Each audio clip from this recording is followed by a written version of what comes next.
5, 4, 3, 2, 1, 0. All engine running.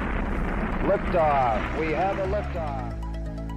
PLD Space is a Spanish launch startup. Last October, they successfully completed a suborbital test flight of their Mira-1 rocket, reaffirming their ambition to be among Europe's top launch startups. We talk about that flight, their future plans on the way to orbital launch, and many other things with my guest, PLD's CFO, José Manuel Rodríguez. Enjoy. My name is Rafael Rodkin, and I'm an investor and advisor to space companies. Just as a reminder, this podcast is for informational purposes only, and nothing should be taken as investment advice. This podcast is sponsored by Nano Avionics, a satellite manufacturer and mission integrator.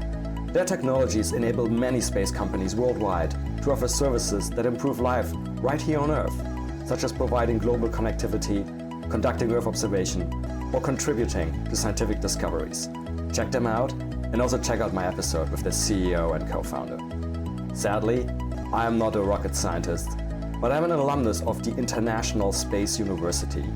ISU offers a number of educational programs about space worldwide. Check them out at isunet.edu. And just some final things before we start the episode about ourselves. If you enjoy the podcast, please leave us a 5-star rating on your favorite podcast platforms such as Apple or Spotify. If you want us help expand our work, you can do so and support us at www.patreon.com/Space Business Podcast, and we'll also put that link in the episode notes. And lastly, you can follow us on Twitter at podcast_space. Hey, space enthusiasts, welcome back to another episode. And we're back talking about the launch sector in this episode. And I'm very happy to have as my guest José Manuel Rodríguez, and he's the CFO of PLD Space from Spain. Welcome, José Manuel. Thank you very much. Thank you very much for hosting me in this episode of your podcast. I'm really excited to participate on this. Yeah, same here. You had an amazing recent milestone, which we will talk about in a few minutes. But why don't you start as we always start here, and you just give us like the sort of few minutes elevator pitch on what PLD Space is and what it does, please. Yeah, I mean, PLD is one of the pioneering companies developing the launch, micro launch sector in Europe. We started the company like designing rocket engines, but basically we scaled up from that challenge in order to design, manufacture, and launch a rocket into space. So basically, we saw a point in the past that Europe is getting behind US developing this type of rockets. I mean, we always we all see that SpaceX or Rocket Lab are doing a great impact on the market in the US. But like 10 years ago, the two co-founders, Raúl Verdú and Raúl Torres, they identified that Europe is going to be challenging competing with this type of launches. So they decided to start developing this engine. That it was the first private company developing a engine rocket, and from that point is going to be an amazing story about how to develop from Spain a launch company. Today we are very proud to be the first private company that has been able not only to develop, also to successfully launch a rocket like Mira-1, a suborbital rocket that basically are integrating, let's say, around 75%, even 80% of the technology of the orbital vehicle that is going to be a Mira-5. That nowadays we are very focused on developing that orbital vehicle, but very, very comfortable and motivated because we did it with Mira-1. We developed most of the technologies that is going to be incorporated in Mira-5, and now it's a question of scaling up. We are not developing new technology. We basically are scaling up the technology developed in Mira-1 into Mira-5. From that point, obviously, we were very credible. I mean, we gained a lot of credibility on the market because this market is very important to understand that credibility is very important because there is a lot of concerns about the risk of developing that technology, safety. Many people always claiming that they are developing a rocket, but not all of them are so serious as we see in the market. I mean, there are obviously a lot of or some of the competitors in Europe that they are doing a great job, but we think that we are in a very good position after we successfully launch Mira-1 in order to take the challenge, because this is still a challenge to develop Mira-5, an orbital vehicle. But starting or departing from the base that we were able to do it in a very proper way with Mira-1, we feel that we are very confident in order to be successful developing the Mira-5. A part of that, obviously, we were also breaking a lot of rules in Spain, because in Spain we never have this type of technology or this type of industry. And we were very supportive from the institutions. We gained a contract with the government in order to support the development of Mira-5. And today we are already starting the development of the spaceport in French Guiana. That is going to be the first spaceport where we're going to execute the first launches of Mira-5. So very happy about the evolution and the milestone that we achieved in the last quarters in the company. Let's take a step back. So when was the company founded originally? The company was founded in 2011. So a long time ago. And you were talking about the sort of the European access to space, right? And now it's sort of headlines everywhere that, and maybe for our non-European listeners, right? Europe actually at the moment doesn't have any access to space because previously the Ariane 5 rocket is retired and the Vega rocket is not really flying reliably at the moment. But in 2011, that obviously was not the case. So there was sort of a very prescient, ambitious bet the founders made there. Yeah, they were the two co-founders, Raúl Bedú and Raúl Torre, were very fans of the rocketry. They were fans developing these small rockets as a hobby. And they were enthusiasts about developing this type of technology. At that time as well, there were a guy in the US called Elon Musk trying to develop this type of access to space in a different way. And they were really following that trend in the US, also in New Zealand, where the founder of Rocket Lab, he was starting at the same time, more or less, in New Zealand. And there were 2 or 3 guys just following Elon Musk's trend to develop these rockets from a private sector. And well, they decided to take the steps. I mean, they were even students in the university. They took the challenge to develop the propulsion, the rocket engine. But from that point, everything was evolving in a right way. So decided to enlarge the challenge and in order to follow that trend in the US. And finally, everything is confirmed. I think it's a trend that is not going to be back. I mean, also Europe is opening opportunities to these private launchers because it's a way to be more competitive with the Americans or the Chinese. And thanks to that ambition at that time, we are right now in this very good position. And you mentioned that the founders started off, if I heard this correctly, also building engines, and then they expanded. So out of curiosity, if you know the history, like I'm just curious who they were envisioning selling the engines to, given that there weren't really any rocket companies back then, right? Mm-hmm. Yeah, well, I think at the beginning it was more R&D company oriented, like developing the design, developing the reliable rockets, and they were thinking at that time that the market is going to be like, okay, new rockets happening and selling those engines to those new rockets. But the market in the last 10 years has changed a lot. Now it's all the successful companies has been integrated vertically. So they were developing their own technology. So at this point, they have to also pivoting from that idea to a new idea of developing their own vehicle.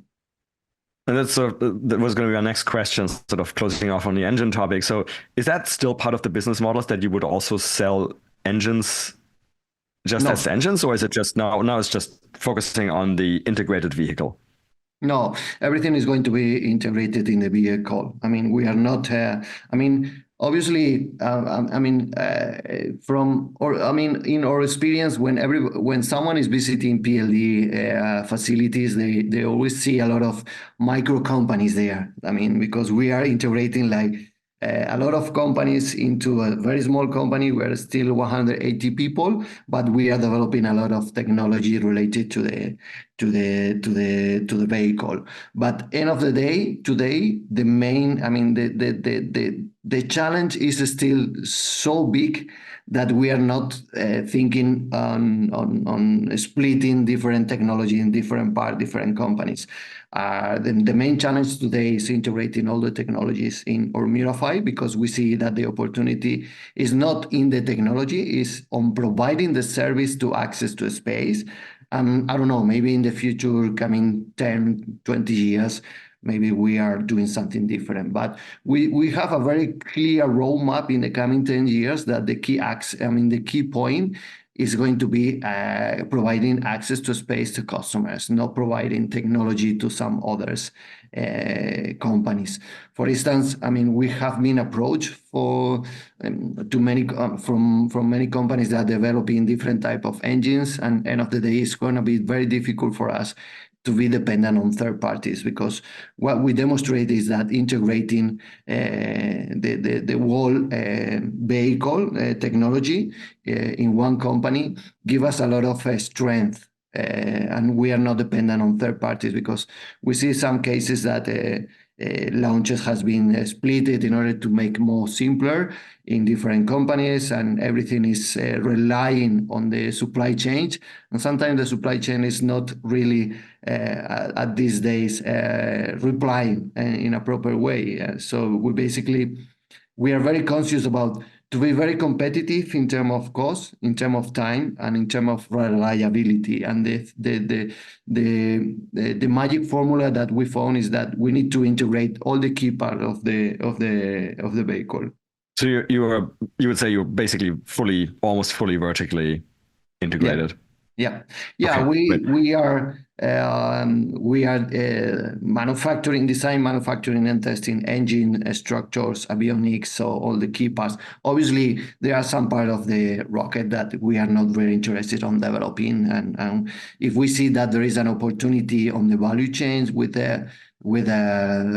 robust suppliers, because this is also very important. We have to develop this company in Spain or in Europe, where this type of industry, it doesn't exist yet. So we have to teach a lot of, in the past, we tried to do it in a different way. We have to teach a lot of suppliers, but end of the day, the economics is not working for us, and it's not working for them, because it's still not a massive industry. It's an industry that requires a lot of time, a lot of effort, a lot of capital, and the returns of that is not going to be very quick.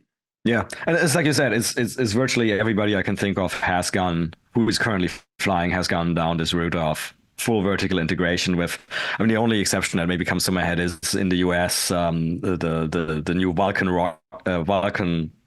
rocket now using Blue Origin engines, but when Blue Origin is so big that arguably the supply chain risk is lower than if it was a startup company. But anyway, could you describe a little bit both the Miura-1, so the suborbital rocket you just flew, so just like some basic specs, size, what kind of propellant you're using, what payload capacity was, and then also the specs of the orbital vehicle, the Miura-5, and then maybe sort of what you said it was just scaling up, but maybe if what are the main challenges in your mind going from Miura-1 to Miura-5?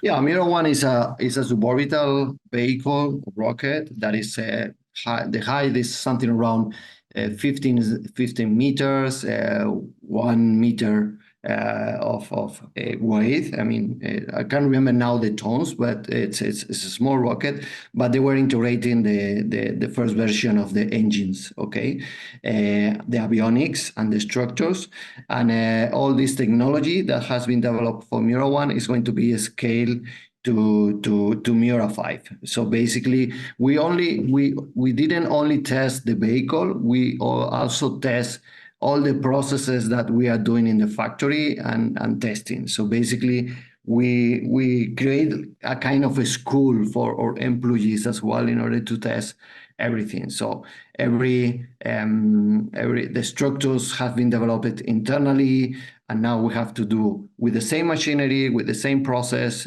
for Mura 5. The engines is going to be a new version of the engines, obviously with bigger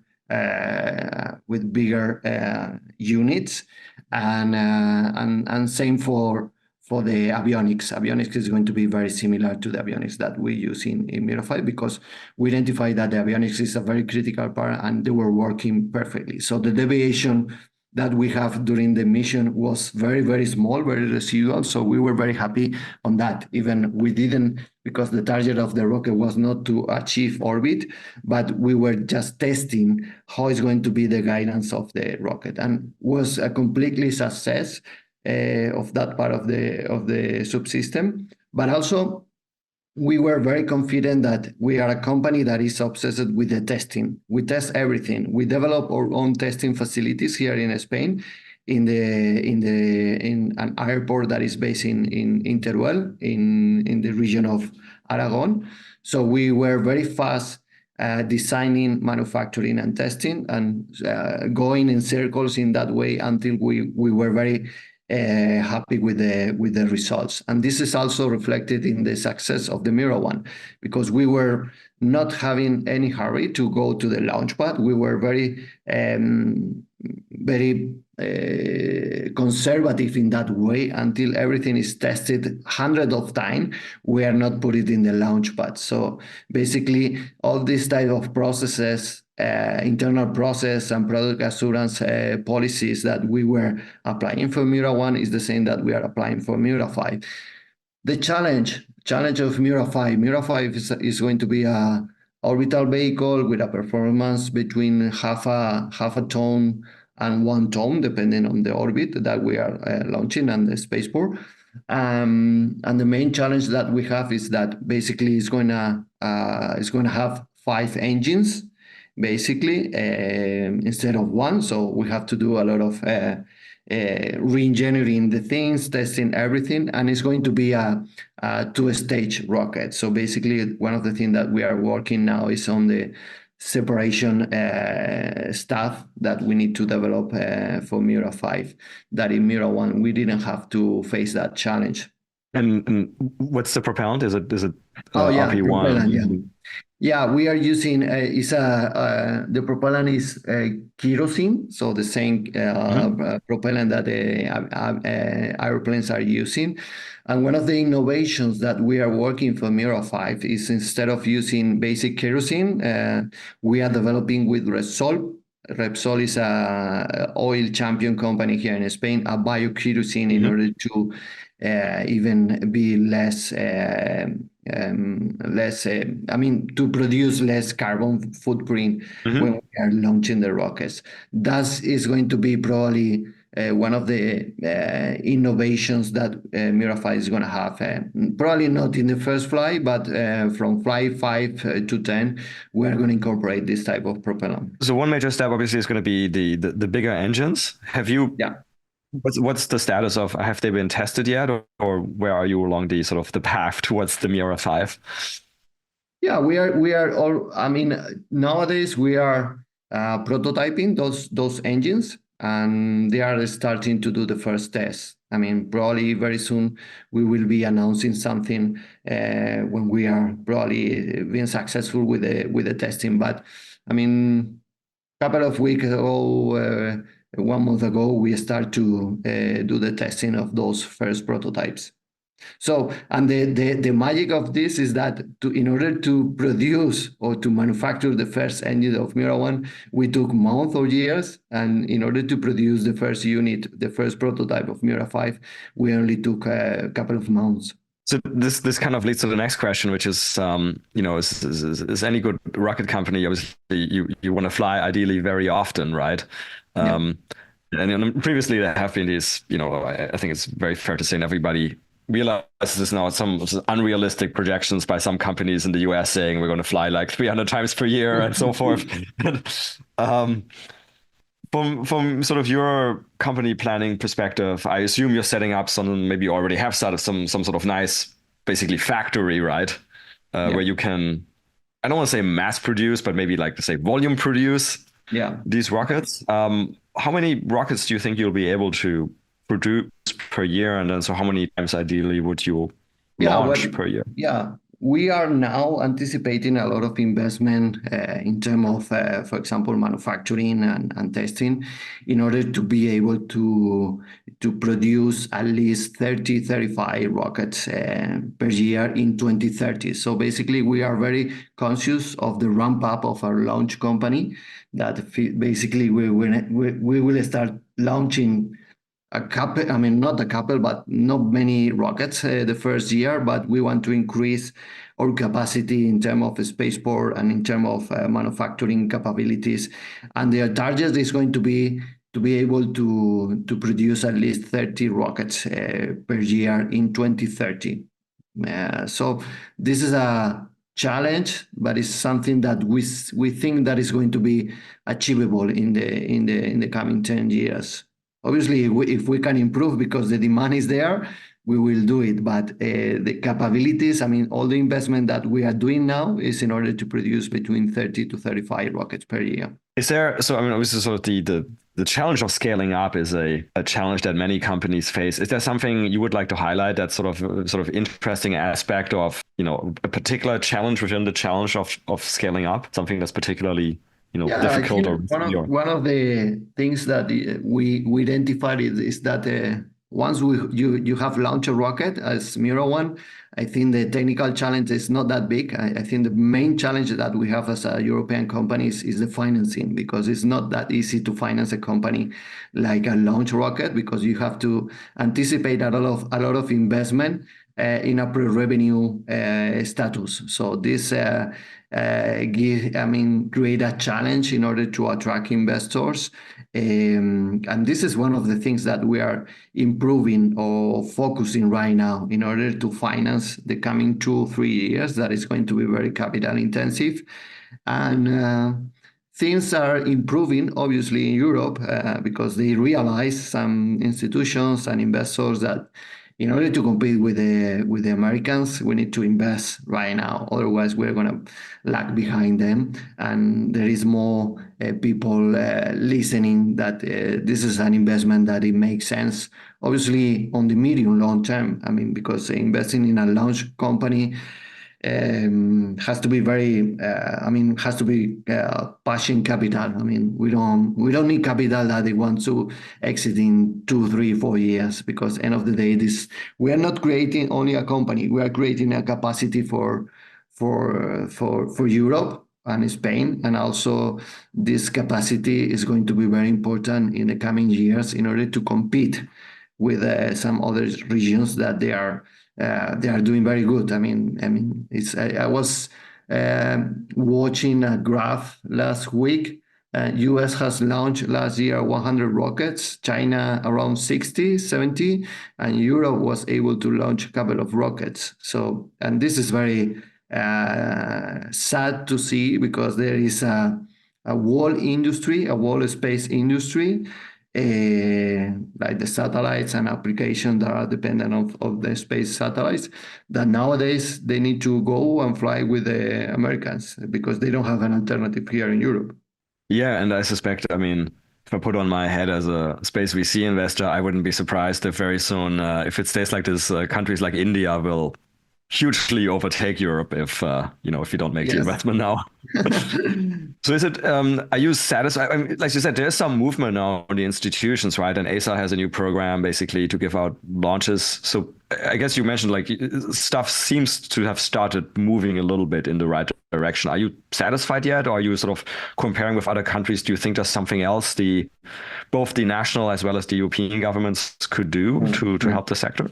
Yeah, I mean, we have to understand how the things are in Europe. I mean, changing things in Europe are a little bit more complicated than the US. And I mean, in the US, I mean, many launches companies has been appointed with some contracts in order to speed up the development phase. Here in Europe, we are having some initiatives like the ticket initiative sponsored by the European Commission and European Space Agency that give access to launches like PLD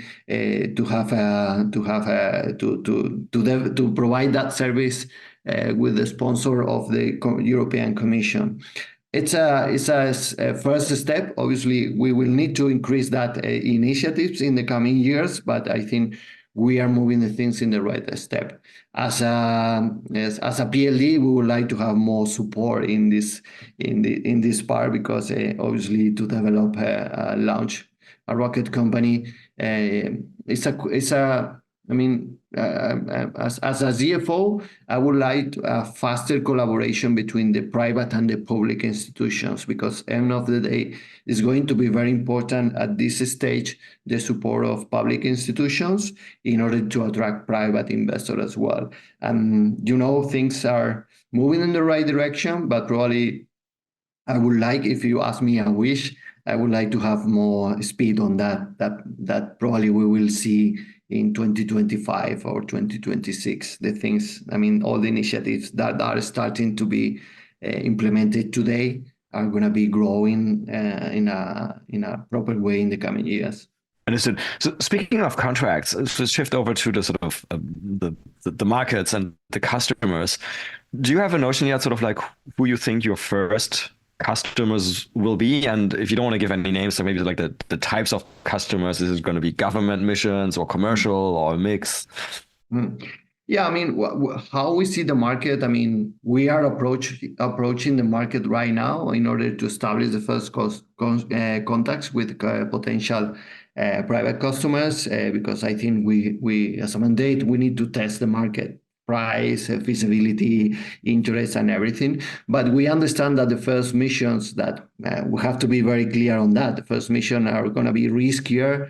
After you need to develop a track record in the launch sector because otherwise insurance and prices are a bit higher.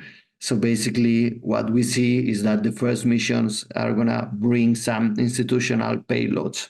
I don't know if it's going to be Spanish government or European governments or European Commission, but basically for this demo flights or first flight that we need to demonstrate a good performance and create a good track record, is going to be this type of payload.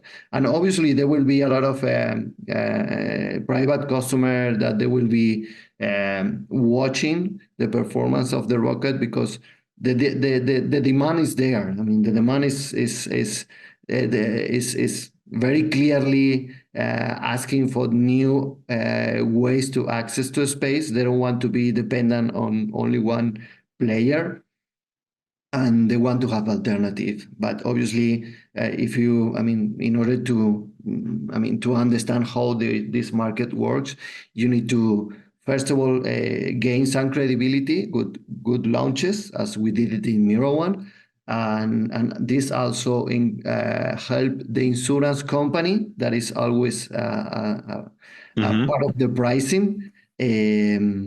To give proper prices to fly with the Miro 5. So basically, they will see a lot of, as soon as we are able to deliver good flights or good launches, the price premiums will be much more stable for the customers in order to fly with Miro 5. Yeah, and I think it's so important what you're saying, right? Sometimes people don't realize that. So because institutional demand is one thing, right? But then again, if I wearing my head in my day job as a VC investor, right, we have many startups that need to fly to space, right? And some of them have gotten burned, affected negatively by experimenting too much, right? So we had a startup that had its maiden launch on the Virgin Orbit launch out of the UK, and that probably set that company's timeline back by a year or so, right? So now people are understandably really quite careful. So as you said, people are obviously comfortable flying on SpaceX. I think they're comfortable flying on Rocket Lab, which has had, I think, 40 to 50 launches or so, right? They may be comfortable flying on the Indian vehicles. If you had to guess, what's your sense of how many successful launches you need before commercial people and are comfortable and insurance? Is it like 3 launches, 5 launches? I know it's a difficult question. Yeah, it's always a difficult question, but what we are in PLD, what we are doing is we're going to have 2 demo flights that they will offer that payload to people that they want to take the risk, because 2 demo flights are 2 demo flights. And with those demo flights, hopefully it's going to be as successful as the Mira one, but we want to learn from those demo flights. So basically, if we do a 2 good demo flight, probably having 2 commercial flights and the flight number 5 is going to be okay. But everything will be dependent on how are those demo flights performing. So basically, you need to at least 3 to 4 flights in order to demonstrate that your launch is right for the insurance company, that the one that they are very worried about what type of rocket are you taking. And well, it's a question of gaining credibility. I know that the customer, they were obviously very concerned always about where they put the payload, and from the rocket company, one of the main, I would say that the first thing that we are always discussing when we are talking with the market is about reliability of the rocket. So availability and price are second and third option, but the first one is reliability of the rocket. That's why we are so obsessed in the company to test everything, to test, and test.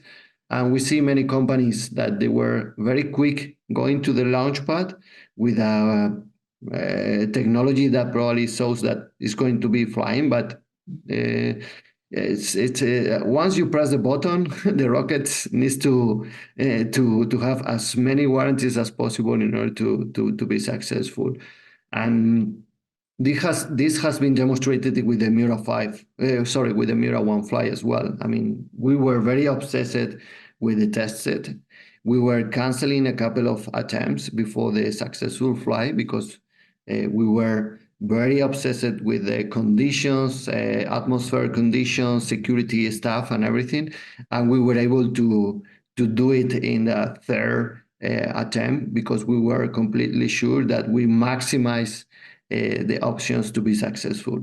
And sorry, I just realized I should have asked you one other question on the Mira 1. Is the Mira 1, so was it a step on the way to the Mira 5 and the Mira 5 is the focus, or do you envision continuing sort of like a sounding rocket type suborbital? No. I mean, Okay. Mira 1 is a program that is already ended. I mean, and the answer for that is very simple. I mean, we are a company that we are obviously scarce on resources. We have a number of engineers, and we are not able to provide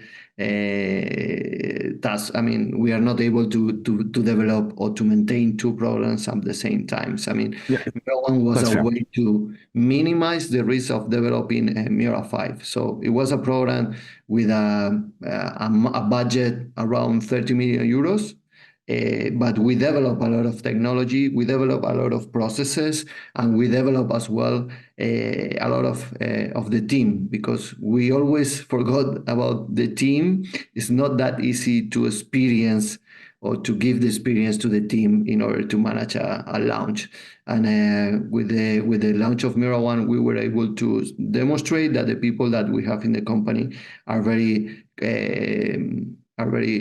competitive or are very experienced right now launching a rocket, not only developing, also launching a rocket.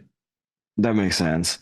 Yeah, and totally appreciate again as an investor that you keep your eyes on the big prize, which is the orbital launch vehicle. So speaking of that, the Mira 5, if people are interested, and there's probably lots of space entrepreneurs listening to the podcast always, is there like a user guide out already, like indicative pricing? Like, are you ready for people to contact PLD and about the product? I mean, we have more than 500 million euros on the commercial pipeline with opportunities and conversation. We are having good customers. We are sharing the guideline and everything. So obviously there is a small business development team that are in contact with the customer, and we are providing a lot of information about how it's going to be the launches of Mira 5, because we already have some idea about how many launches, or the scheme of the launches that we are going to have in 2026 and 2027. So we are already having discussion with the customer in order to secure those launches. But as today, the development of Mira 5 is still too early. For us, it's very difficult to close a date not because it's going to be risky for us and risky for the customer. We want to preserve the credibility with the market, saying very honest, because we also identify that there are many launch companies that they are saying they're going to launch in the next quarter, and after next quarter they are moving up to the next quarter, and end of the day I think they are trying to create some hype in the market that is not honest. We try to escape from that hype, and we try to be very honest with the customers as well. Yeah, I appreciate that. I mean, if you listen to some other podcast episodes, you may know every beginning of the year I do a preview of the things big space events that may happen of the year. And I swear there's probably a few launch companies whose first flight is there in the preview episode for the third year running. It still hasn't happened. Yes. So we're all quite used to that.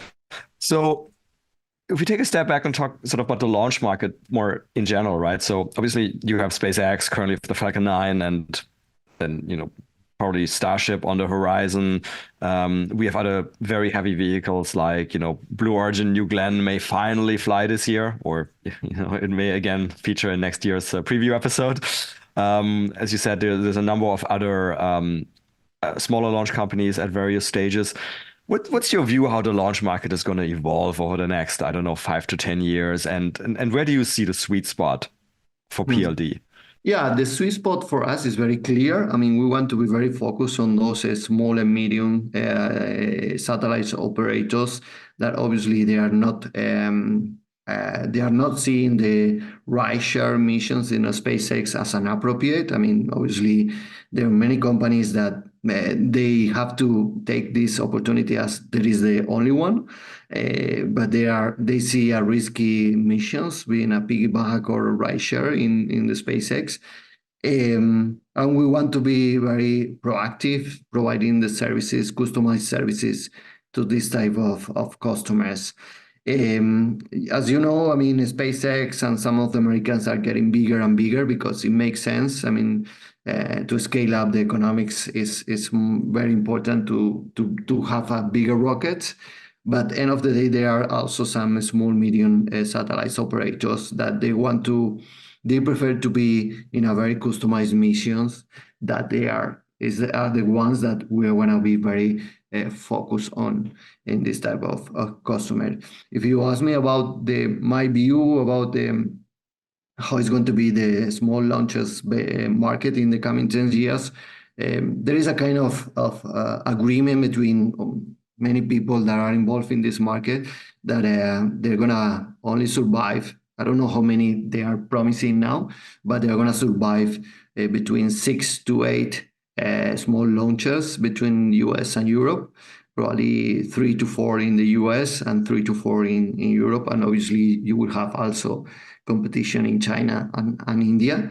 But the idea of small launches is not to compete with the big ones, is to be very complementary with the big ones. There will be some customers that it makes sense to go with the Ariane 6 or SpaceX or Starship, and there will be some customers that they will prefer to be with a very customized mission with the small launches. And this is going to be the target that we're going to have in the future. And hopefully, and we are very proud of that. And hopefully we are going to be one of the Europeans that we are going to be competing in the coming 10, 20 years within the Europeans, but obviously taking a lot of opportunities, global opportunities, because we have customers or potential customers not only in Europe. We have a lot of traction, for example, in Middle East or in Asia, that they are very used to fly with the SpaceX rocket, but end of the day, they are agnostic. They want to have different options, and they will be probably one of the most active customers that we have in the coming years.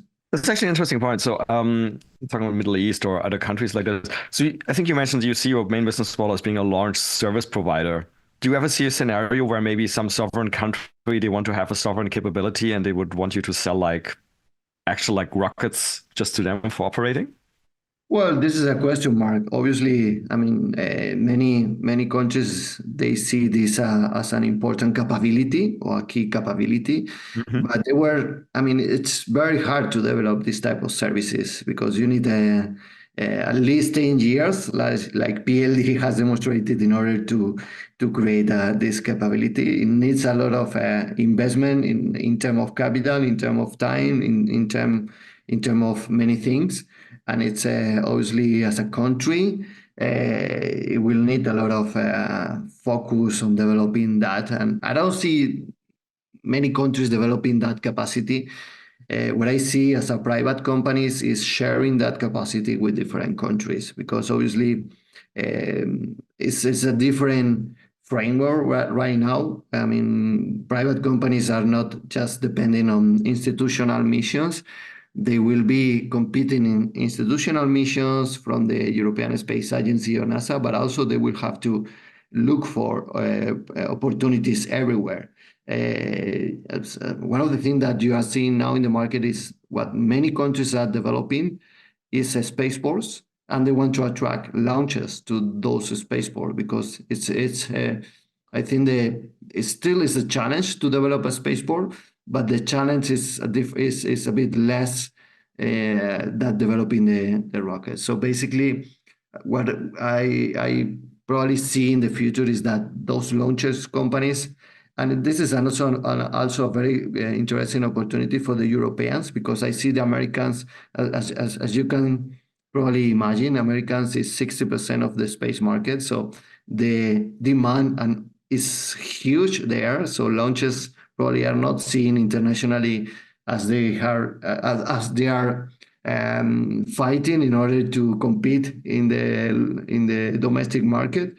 But for the Europeans that they have that capacity launches, I think there is a lot of opportunities in Europe and overseas, because many countries right now are developing space agencies, are developing space programs, and they will need a launcher sooner or later. So it's interesting you mentioned about the launch site, and it's true. We have seen several countries developing launch sites. So obviously, Andoya in Norway is an example, and I think there is at least two in Scotland being developed, and the Shetland Islands and so forth. I think you mentioned you guys were going to launch out of Kourou, sort of the European spaceport in French Guiana. How did you guys go about deciding the spaceport? Well, I think the first one was a bit based on roots. I mean, we want to be launching from European spaceport, and having institutions like European Space Agency and European Commission supporting us on the developing of the launches there. There was a lot of improvement as well on the operation of the French Guiana Kourou spaceport. We want to, obviously, one of the strategic things that our business plan needs to be securing in the coming years is, I mean, we are providing access to space, but we need to secure the spaceport where we are going to launch. So basically, we were in discussion with KNS for a long time in order to be one of the first private operators in French Guiana. And finally, we got an agreement. Now we are developing the spaceport, but we are obviously in contact with so many spaceports around the world, in Canada, Middle East, and in Andoya as well. And probably in the coming years, we will be announcing different spaceport that will give us access to new markets, will give us risk mitigation, because sometimes there is some problems in the spaceport and we need to mitigate that risk. And we will be more accessible to different customer needs, because sometimes the customer needs to fly from one spaceport, some others from another one, in terms of the orbit and optimization of these type of things. And as a small company, we need to be flexible on that part, because it's a really an important factor of the company, to be very flexible with the customer and obviously to mitigate all the potential risk. Yeah, so I was actually going to ask you about this. Is there any specific orbits you think you're going to be focusing on? Maybe orbits which are not going to be served so frequently by some of the larger launches? Well, I'm not a specialist on that, but one of the reasons why we choose French Guiana is because we want to be. I mean, from French Guiana, you can target almost 90% of the orbits, and this is also part of the of our motivation as well. I mean, to be flexible to as many orbits as possible from French Guiana is one of the key important factors. But we want to reach different orbits and different inclination from many different spaceports. But this is a continuous improvement of the rocket and the capabilities as well. So we are not saying that tomorrow or the first flight of Mira 1 is going to be accessible to the all orbits. So we're going to have that flexibility in French Guiana, but obviously we will try to complement that orbits access with different spaceport in the coming future. Understood. Do you think we'll see a Spanish orbital spaceport at some point? There is some initiatives here in Canary Island, but it's always challenging as well. So basically, we are. I mean, as a rocket company, we are always collaborating with the institutions or companies that they want to develop a spaceport. But obviously, it's we understand the complexity of that. So basically, we try to help. But end of the day, we need a stable spaceport right now because our Mura 5 flight is going to start in end of 2025. And we are not really dependent of new spaceport that it needs to be developed in the coming years because it will take probably more time. Yeah, and like you said, the most important thing is to get to show this reliability. You just need to fly, right? So there's no reason to take risk on spaceports in addition. But we are very collaborative with all the institutions and companies that they try to develop a spaceport because we have some requirements that we can anticipate, and obviously it's important collaboration between the Spaceport Authority and the rocket company, as a newcomers to be in a collaborative way. And so if we look at your timeline, right? So you have when did you say the first flight is currently expected? Was it 2026? Yeah, it's expected end of 2025.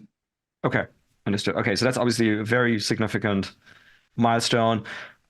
Which other potential milestones do you see in the future? So obviously some other things that companies like SpaceX or even Rocket Lab have then worked on after they've established a successful heritage is things like reusability or bigger rockets. Is there something else on the PLD roadmap, you sort of like the 10-year roadmap you'd like to point out? Yeah, obviously reusability is one of the key and important things of this type of business because it gives you a lot of flexibility as well. And also, as Raúl Torres was mentioning in one of the conversations, also give a lot of credibility to the customer because some customers, they prefer to fly with a booster with some track record, and this is also from reusability. So we are very proud to be one of the first private company that has been proving reusability in a proof of concept with the European Space Agency. Now we are developing also with the European Space Agency a second version of that. So we are continuously improving the reusability. We are very conscious that this is not going to be from overnight to be reusable. There is a learning curve on that, but we are considering seriously to be reusable. And I don't know, it's difficult to give you forecasting which flight, but it's going to be there probably from the flight 10 to 20 or 25 that the Mira 5 is going to be fully reusable. And this is one of the key questions that we are gonna. I think the most important of this is, first of all, to be reliable. So the first version is going to incorporate 100% of the requirements of being reusable, but it's very difficult to be successful on the first mission. So we'll probably learn from the first flight, we will learn from the second flight, and we will keep that track until we are completely sure that we can make it and we can recover and we can reuse it, because there are two different challenges. First of all is to recover the booster, and second, reuse in the next flight. But this is a completely key milestone of the second phase of Miura 5. So first of all, demonstrate that we are reliable, and second is that we are able to reuse that part.